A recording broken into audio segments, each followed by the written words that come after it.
मम्मा का मास चल रहा है।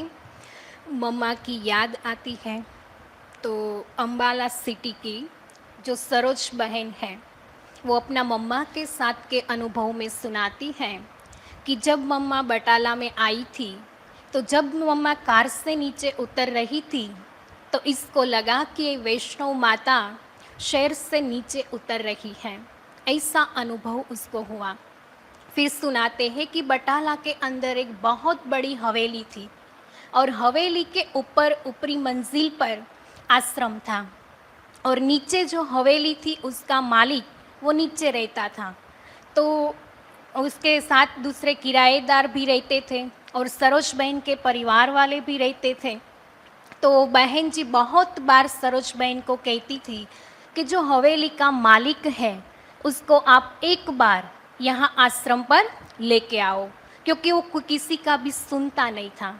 लेकिन सरोज बहन छोटी बहन थी, उनके प्रति उसका बहुत प्यार था, तो उसकी सब बातें वो सुनते थे और मानते भी थे।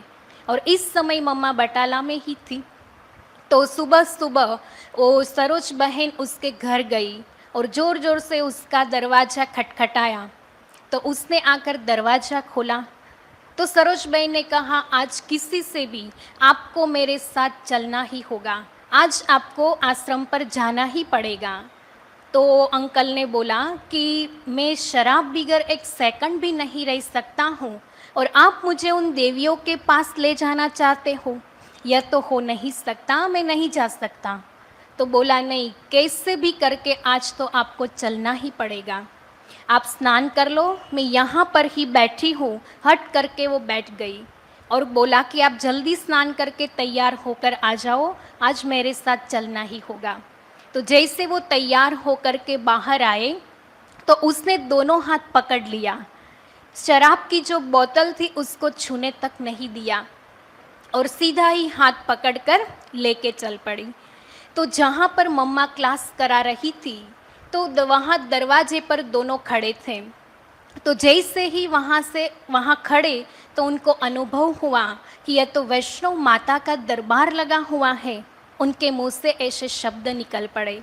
तो सरोज बहन का हाथ जो पकड़ा था वो छोड़कर तुरंत अंदर चले गए और मम्मा के पास गए, मम्मा के चरण को पकड़ लिया। तो मम्मा ने कहा, आओ बच्चे, आ गए मेरे पास, मैं कब से तुम्हारा इंतज़ार करती थी। तो बोला, हाँ माँ, मैं आपके पास आ गया। तब से ही उन्होंने शराब की बोतल छुई नहीं है, छोड़ दी, और तब से ही वो सच्चा वैष्णवी जीवन जी रहा है। तो मम्मा के अंदर ऐसी अलौकिक शक्ति थी कि उसके सामने जो भी व्यक्ति आता था, चाहे बूढ़ा हो चाहे जवान हो, लेकिन उसके अंदर जो असुरत्व था वो नाश हो जाता था और कभी वो शराब नहीं पीते थे। तो ऐसी थी हमारी मम्मा, असुर सहारे मीठी मम्मा।